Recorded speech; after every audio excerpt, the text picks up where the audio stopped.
Well, Danielle Smith not a traitor now that Carney's elbows up as a fraud.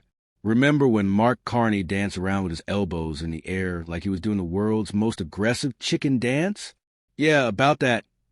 Record scratch, turns out the whole elbows up thing was about as real as a $3 bill. And now everyone who called Danielle Smith a traitor owes her the biggest apology card Hallmark has ever printed. Welcome back to Canada Bulletin, where we serve Canadian political tea so hot it melts the permafrost. I'm your host, and buckle up, because today's story has more plot twists than a season finale of your favorite drama. Let's rewind the good old days when... Oh, wait. It was like 5 minutes ago when Alberta Premier Danielle Smith, a lineup of conservative politicians that could stretch from Calgary to Corner Brook, and basically anyone who dared question Mark Carney's approach were being labeled as traitors. Yes, you heard that right. Traitors. Because apparently, in Canadian politics, disagreeing with someone's strategy now qualifies you for a trial at the Tower of London. Who knew? But here's where it gets absolutely chef's kiss delicious. Now that Carney's entire elbows up campaign has been exposed as political theater that would make Shakespeare say, "Ease up, bud." Suddenly, those treason charges are looking pretty awkward. It's like accusing someone of stealing your lunch, only to find out you never packed a lunch in the first place. Embarrassing? Absolutely. Hilarious for the rest of us? You bet your double-double it is. Enter Pierre Poilievre, the Conservative leader who's currently serving as Canada's political fact-checker-in-chief, who absolutely demolished this whole charade in the House of Commons on Wednesday. And folks, when I say demolished, I mean he brought the receipts, the video footage, and the director's commentary.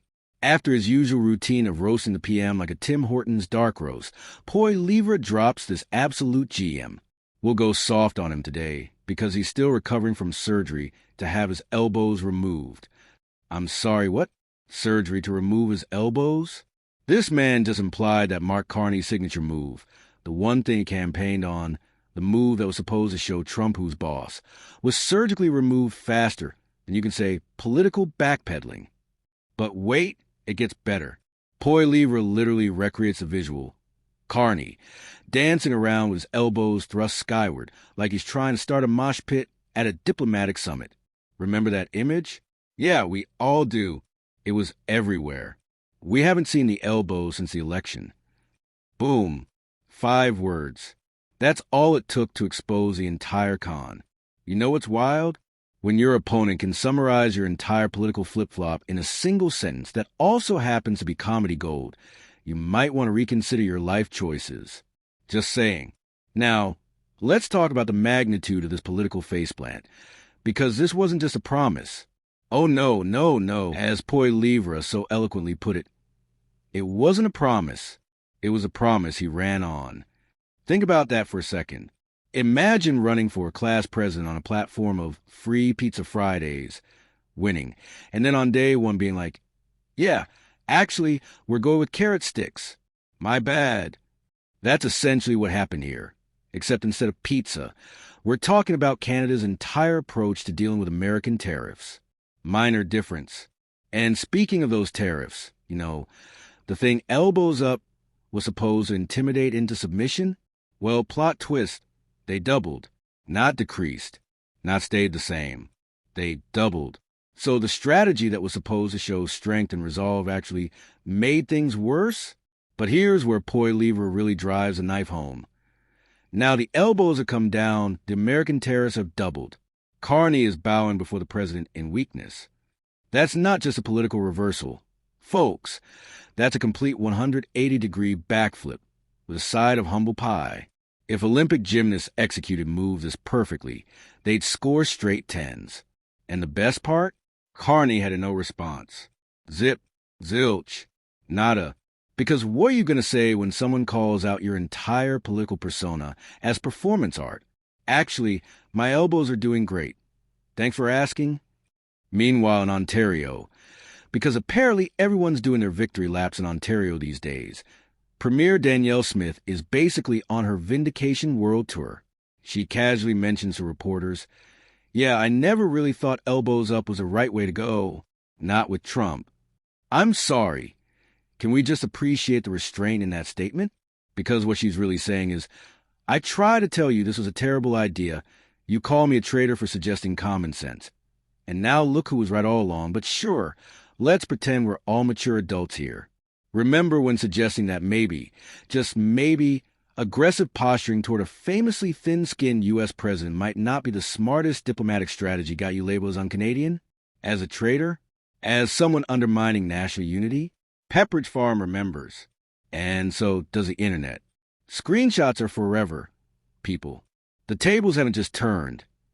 They've done a full rotation, caught fire, and landed in a completely different restaurant. Smith went from villain to visionary in the time it took Carney's elbows to mysteriously disappear. Here's what makes this whole saga more than just political gossip. This is a masterclass in how political BS works in real time. Carney ran on a single memorable image. Elbows up, tough guy, won't back down. It was simple, it was visual, and it gave people a feeling: strength, resilience, Canadian grit. But feelings aren't policy. And viral moments aren't strategy. When you build your entire campaign on a metaphor instead of plan, eventually reality comes knocking. And reality doesn't care about your dance moves. The people who questioned this approach, who said maybe we need something more substantive than aggressive body language, were demonized, called traitors, accused of working against Canadian interests. But they weren't wrong. They were just inconvenient. And that's the real story here. Not just that Carney's strategy failed, but that the mob that formed around defending it couldn't tell the difference between patriotism and performance art. So where does this leave us? Well, Danielle Smith is no longer a traitor. Congrats on that character arc. Carney's elbows have gone into witness protection.